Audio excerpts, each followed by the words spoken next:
친구들 안녕하세요. 스카이 에듀 한경우 선생님입니다. 자, 오늘은 정지용의 유리창이라는 작품 같이 공부해 보도록 하겠습니다. 자, 우리 친구들 본문 보기에 앞서서 정지용이라는 시인에 대한 이해를 먼저 하고 들어가는 게 좋겠는데요. 자, 시험에서도 많이 출제되는 작가이기 때문에 우리 친구가 좀 알아두면 도움이 될 것 같습니다.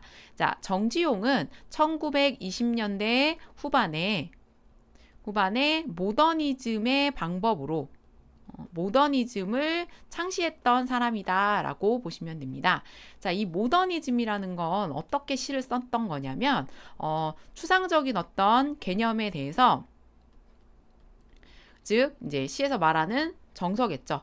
자, 이런 정서들을 직접적으로 표출하는 것이 아니라 구체적인 어떤 구체적인 대상물을 통해서 비유나 상징 아니면 이미지 이러한 방법들을 사용해서 드러내는 방법입니다. 그래서 최대한 감정을 절제해서 표현해내는 방법들을 택했고요. 그래서 정지용의 전반적인 시들을 보면 감정들이 직접적으로 드러나는 것도 아니라 어떤 보여지는 이미지들 통해서 감정들을 끌어내야 된다라는 게 되게 중요한 부분입니다. 자, 그래서 우리가 딱 읽기에 시가 좀 어렵게 읽힌다라는 걸 조금 알아두시고요. 얘가 그려내려고 하는 대상이 무엇이며 그 대상 안에서 어떠한 정서들이 녹아져 있는지를 구체적 대상물을 통해서 확인하는 게 중요하겠죠. 자, 이 유리창이라는 작품은 시적 화자가 그러니까 실제 아들을 잃고 나서 쓴 작품인데, 자, 화자가 유리창이라는 매개체를 통해서 죽은 자식이죠. 자, 죽은 자식의 모습을 떠올립니다. 자, 그리고 슬픔의 정서를, 그리움의 정서를 드러내는데, 자, 이것을 직접적으로 감정들을 드러내지 않고 어떤 대상물들을 통해서 나타내기 때문에 이 죽은 자식을 비유하는 시어들은 무엇인지를 파악하는 게 우리들이 해야 될 일이다라고 생각하시면 되겠습니다. 그래서 죽은 자식을 나타내는 시어들이 여러 가지가 있는데, 자, 그것에 대해서 정리가 되어 있어야 되고요. 그리고 죽은 자식을 표현하는 방법, 비유 또는 화자의 정서를 드러낼 때 역설, 이런 좀 다양한 표현상의 특징들을 사용하고 있습니다. 자, 그래서 이 작품에서 주되게 나타나는 표현상의 특징, 표현법이죠. 자, 표현법은 무엇이고 여기서 나타나는 효과는 무엇인가에 대한 정리가 반드시 필요하겠죠.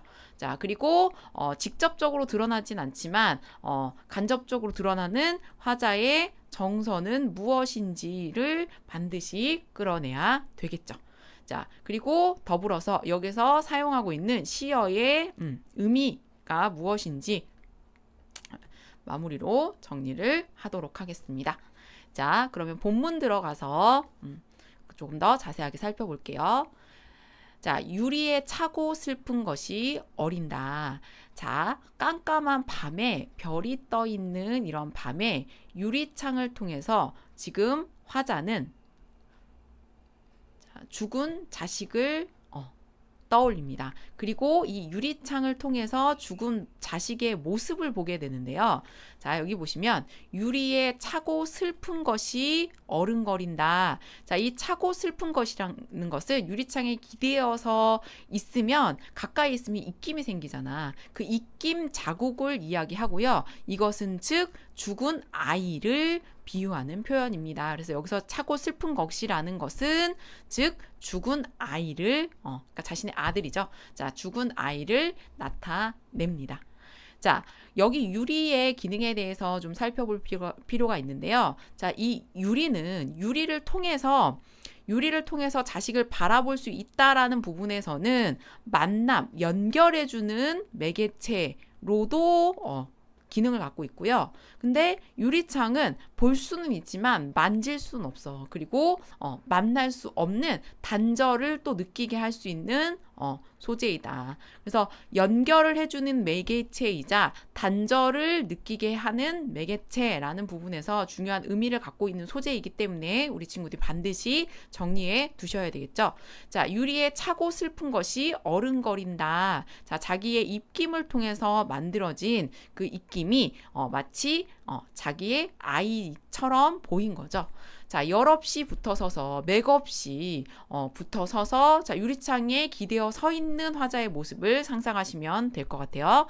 자, 열없이 지금 이걸 보면 지금 뭔가 이렇게 그러니까 의욕 없이 그리고 기운 없이 그치? 그래서 자식을 잃었으니까 좀 아버지가 얼마나 힘이 없겠어. 그치? 자식을 잃은 아버지의 상실감을 확인할 수 있는 부분이고요. 이렇게 서서 입김을 흐리우니 길들은 양 언날개를 파닥거린다. 자, 유리창에 입김이 이렇게 가까이 있으면 설이지만 요것이 시간이 지나면 지날수록 생겼다 또 다시 없어졌다. 그 모습이 날개가 파닥거리는 것처럼 보이는 거야. 그래서 여기 길들은 약 언날개를 파닥거린다 라는 것은 입김이 서려 있다가 그것이 사라져가는 모습을 형상화시킨 겁니다. 자, 그래서 전체적으로 시각적 이미지를 많이 드러내고 있다라는 게 이 작품의 특징으로 볼 수 있겠죠. 자, 그리고 이 언날개가 파닥거린다. 아이의 모습을 이걸 통해서 봤어. 근데 지우고 보고 지우고 보아도 자, 지우고 만져보고 싶어서 만지면 지워진단 말이야. 그리고 또 보고 싶어서 입김을 또 씌우면 그걸 또 만지고 싶어서 또 만지면 또 지워져 버려. 지우고 보고 이렇게 반복을 통해서는 무엇을 나타내냐. 죽은 아이를 보고 싶고 만지고 싶어하는 화자의 간절함과 안타까움의 정서가 잘 드러나 있는 거죠. 자식을 보고 싶은 화자의 행위가 나타나는 부분은 어디인가라고 얘기했을 때 이 지우고 보고 지우고 보아도 라는 부분을 찾아내시면 될 것 같습니다. 자, 새까만 밤이 밀려 나가고 그랬어. 자, 이 새까만 밤이라는 건 밤은 일반적으로 부정적인 그 시간으로 잡을 수 있죠. 여기도 마찬가지입니다. 그래서 죽음의 세계를 의미하고요. 이 새까만 밤이라고 표현했잖아. 이것도 시각적인 의미, 그 중에서도 색채의 이미지를 사용했다. 자, 이 밤이 밀려나가고 밀려와 부딪히고. 자, 이 밀려나가고 밀려와 부딪힌다의 주체는 밤이죠. 그러니까 밤이 밀려나가고 밀려와 부딪힌다라는 얘기는 밤에 어떤 전체적인 이미지를 동적인 이미지로 표현한 거고요. 이걸 통해서 화자의 허탈감과 상실감을 나타냅니다. 자, 이건 무슨 얘기냐면, 자, 유리창에 이 입김이 쇠어져 있잖아. 근데 이거를 입김이 가려져 있으면 아들이 보이고 그 밤이라는 것은 조금 더 흐려져. 그런데 만지면 자식의 모습인 이 입김은 어떻게 돼? 사라져 버리죠. 이것이 사라지는 순간 밤이라는 게 인식된단 말이야. 그래서 이 지우고 또 지우고 또 입김을 내뿜고 이러하는 반복적인 행위 안에서 밤이라는 게 밀려왔다가 또 나가고 이것을 밀려나가고 밀려와 부딪힌다라는 표현으로 나타낸 것입니다. 그래서 밤을 동적인 이미지로 표현한 것이고 이걸 통해서 결과적으로는 만날 수 없는 그 자식, 그러니까 이렇게 일시적으로는 그 입김의 형상으로 보고 있긴 하지만 결과적으로는 만날 수 없잖아. 자, 그렇기 때문에 나타나는 화자의 허탈감과 상실감의 정서가 잘 드러나는 부분입니다. 자, 물먹은 별이 반짝. 자, 여기에서 물먹은 별이라는 건 하늘을 쳐다보니 실질적으로 뭐 별이 있다라고도 볼 수 있고요. 여기 눈물 어린 눈에 비친 별빛. 그러니까 별이 보일 텐데 밤이니까. 그러니까 이것을 어린 자식을 의미하고요. 물먹은 별이라는 것은 화자의 눈에 눈물이 고여 있기 때문에 이것이 물먹은 별처럼 보인 거죠. 자, 그래서 여기에서도 화자의 정서가 간접적으로 드러나 있습니다. 그러니까 이런 방식이 그 모더니스트들이 주로 만들어냈던 방식인 거야. 슬픈데 이 슬픔이라는 눈물이라는 걸 이런 시각적인 이미지 같은 것으로 사용해서 형상화시켰기 때문에 여기서 나타나는 시어들의 의미를 너네들이 파악하는 게 너무너무 중요하다라는 걸 알아두시면 됩니다. 자, 별이 반짝, 보석처럼 박힌다. 자, 이 별은 아까도 얘기했듯이 화자의 자식을 의미하죠. 자, 밤에 홀로 유리를 닦는 것은, 이렇게 유리를 닦는 것은 죽은 아이를 만나고자 하는 화자의 행위이자 노력으로 볼 수 있겠고요. 자, 이것을 반복하게 되면 아이를 만날 수는 있지만 결과적으로는 또 좀 영원하게 만나지 못한다라는 걸 느끼는 하나의 행위이기도 한다고 했죠. 자, 그렇기 때문에 얘는 이 밤에 홀로 이렇게 유리를 닦는 것은 외로운 황홀한 심사다 그랬어.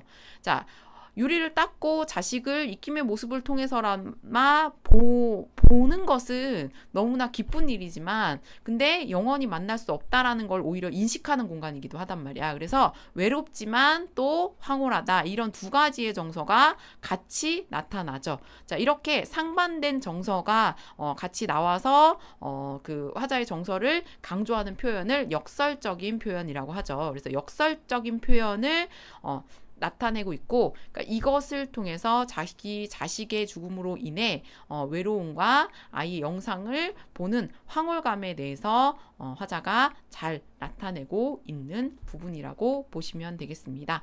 자, 이렇게 그 수식 관계의 모순이 생기는 것을 역설법 중에서도 모순형용이라고 한다라는 것도 참고로 알아두시면 좋겠죠. 자, 고운 폐혈관이 찢어진 채로 니는 산새처럼 날아갔구나. 자, 여기 고운 폐혈관이 찢어진 채로라는 것은 이 자식이 폐병으로 죽었다라는 것을 어느 정도 암시하는 부분이고요. 여기 보시면 감정이 집약된 부분입니다. 전체적으로 감정의 절제가 일어난 건 맞지만 이렇게 감정이 드러나는 부분도 있어. 근데 이게 자식의 죽음이라는 걸 생각했을 때 사실은 최대한 절제한 표현이라고 봐주셔야 돼요. 여기 있으니까 감정이 드러난 거 아니냐라고 이야기하는 학생들이 있는데, 전체적인 분위기에서는 감정을 최대한 절제하고 어떤 대상을 통해서 화자의 정서를 드러냈기 때문에 감정 절제라는 것이 이 작품에서 중요한 포인트라는 걸 잊으시면 안 됩니다. 자, 여기서 너는 산새처럼 날아갔구나. 그래서 여기 산새, 이것도 직유법 사용한 거고요. 이 산새는 떠나간 자식을 이야기합니다. 자, 그래서 자식이 지금 나와 함께 할 수 없는 그런 상황에 대한 안타까움과 그리움의 정서를 잘 나타내고 있는 작품이다. 자, 이걸 표현함에 있어서 그 여러 가지 어떤 시어들의 의미를 파악하는 게 중요하고 나타나는 표현법을 좀 중점적으로 보자라고 이야기했습니다. 자, 여기 안에서 중요한 유리라는 소재의 기능을 우리가 한번 다시 정리해 볼 텐데요. 자, 창 안에 누가 있죠? 시적 화자가 있어요. 시적 화자가 있고, 이 시적 화자는 창 안에서 아이의 죽음, 그리고 뭐 화자가 그리워하는 대상인 그 부재, 그러니까 대상의 부재를 느끼고 있는 공간이죠. 자, 이 창 안에서의 자기의 모습을 유리창이라는 것을 통해서 지금 만남을 시도하는 거죠. 만남을 시도하는데 이 유리창이라는 공간은 그래서 이 창 안과 창 밖을 연결해 주는 공간이다. 이 창 밖에는 누가 있어? 시적 대상인 아들이 있죠. 그치? 그래서 이거는 아이의 실질적인 모습은 아니고 아이의 환영으로 나타나는데, 이거는 화자가 만들어낸 환영인 거죠. 그래서 화자의 어떤 주관적인 감정에 의해서 만들어진 대상이다라고 보시면 됩니다. 그래서 아이의 환영을 나타내는 그 시어들은 뭐가 있다 그랬어? 차고 슬픈 것, 그치? 자, 그리고 언날개를 파닥거린다. 언날개를 파닥거린다. 자, 그 다음에 별, 그죠? 물 먹은 별. 그 다음에 산새. 이러한 소재들이 아이를 나타내는 소재로 볼 수 있습니다. 자, 그래서 이것을 우리가 정리하고 이어주는 것이 중요하고, 그래서 이 유리라는 것은 시적 하자와 대상을 연결해주는 매개체이자 단절을 나타내는 매개체로 사용이 되었다라는 거. 그리고 이게 전체적으로 화자가 이런 단절의 상황에서 만나고 싶고 그리워하는 정서를 감정을 최대한 절제해서 표현하고 있다라는 거 우리 친구들 꼭 정리해 두시기 바랍니다. 자, 그럼 밑에 핵심 정리를 통해서 우리 작품에 대해서 다시 한번 정리해 보도록 하겠습니다. 자, 이 작품은 자유시고요. 그래서 이 작품의 성격은 회화적이다, 감각적이다 라고 나타낼 수 있어요. 이렇게 전체적으로 이미지를 통해서 그려냈다라고 얘기했었죠. 자, 그래서 죽은 아이에 대한 어떤 슬픔과 그리움의 정서를 나타내고 있습니다. 그래서 감각적인 묘사와 비유를 통해 선명한 시각적 이미지로 전달을 합니다. 자, 그리고 여러 가지 비유적 표현을 통해 시적 대상을 구체적으로 형상화한다. 그러니까 이런 표현이 이 작품에서 빠질 수 없기 때문에 꼭 기억해 두시고요. 그리고 감정의 대유법이다라는 말이 나오는데, 자, 이 대유법이라는 건 뭐냐면 아까 선생님이 얘기한 거야. 어떤 자신의 감정을 객관화시키는 하나의 방법이야. 그래서 역설법이라는 것도 화자의 정서를 직접 드러내지 않고 좀 간접적으로 드러내는 하나의 방법이고, 그래서 이 어떤 대상을 통해서 나타내는 대입법이나, 그리고 화자의 정서를 지금 외로움과 황홀함 이런 역설을 통해서 나타냄으로써 이 외로움의 어떤 감정에 대해서 조금 절제하는 효과가 생기게 되죠. 그래서 이 대유법과 역설법은 전체적으로 화자의 감정을 절제하기 위해서 사용된 표현이다라고 이해하시면 될 것 같습니다.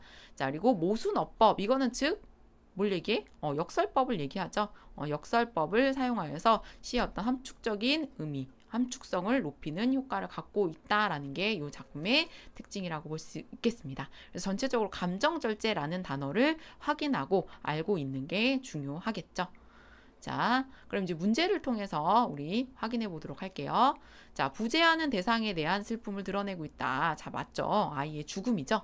시어의 반복 사용으로 화자의 처지를 부각시키고 있다. 자, 이거는 지우고 보고 지우고 보아도 자, 계속해서 화자가 지금 대상을 그리워하고 있구나라는 거 확인할 수 있고요. 전체적으로 애상적인 분위기, 아버지가 죽은 아이에 대해서 그리워하는 마음이야. 그래서 전체적으로 애상적인 분위기가 깔려 있죠. 그 다음에 현재 상황과 미래 상황을 중첩시키고 있다. 이거는 그죠? 이런 내용은 없죠. 유리창이라는 것이 외부와 그 내부, 그러니까 죽음과 어떤 삶, 이것을 단절시켜주는 역할을 하고 있다. 뭐 이런 그 두 가지 의미를 갖고 있는 역할을 하고 있다라는 거는 얘기할 수 있지만, 현재 상황과 미래 상황을 중첩하고 있는 부분은 없고요. 그 다음에 선명한 이미지를 통해 정서를 감각적으로 드러내고 있다. 그러니까 이 작품에서 빠질 수 없는 특징이다. 자, 새까만 밤은 죽은 아이와 일체감을 느끼는 시간이다. 자, 이 새까만 밤이라는 것은 죽은 아이와 일체감을 느끼는 시간이 아니라 오히려 만나려고 하고 만지려고 하면 할수록 사라져버리는 아이의 모습을 느끼는, 그래서 허무함과 좌절감, 상실감, 허탈감을 느끼는 시간이다 라고 얘기했었죠. 자, 그래서 이거는 X가 되겠죠. 자, 그 다음 7번 감정을 선명한 이미지로 형상화하는 1920년대의 모더니즘 경향이 나타난 시다. 자, 정지용이 모더니즘을 대표하는 작가였다라는 거 우리 친구도 꼭 알아두시고요. 그리고 감정의 대입법과 대상을 통해서 화자의 정서를 나타내고, 그러니까 그것을 통해서 감정을 좀 절제해서 표현하는 방법을 대입법이라고 하는데, 자, 그 방법과 역설적 표현도 외로움의 정서를 드러내는데 황홀하다라는 정서랑 엮으니까 외로움의 정서가 조금 절제되는 효과가 있습니다. 자, 그래서 이것을 통해서 화자의 그림의 정서를 표출하고 있다. 이게 아니라 화자의 정서를 절제하고 있다. 라고 이야기했었죠. 자, 그래서 나타나는 표현상의 특징들과 거기서 나타나는 효과들을 반드시 잘 기억해 두시기 바랍니다. 쉽지 않은 작품입니다. 그리고 정지용의 시를 써 내려가는 어떤 방법, 그리고 표현법 요거를 조금 볼 수 있는 작품이기 때문에 우리 친구들이 잘 공부해 두시고 다른 정주용의 작품들과 같이 공부를 해보시면 도움이 될 것 같네요. 자, 오늘도 고생하셨고요. 다음번에 선생님과 또 다시 만나도록 하겠습니다. 수고하셨습니다.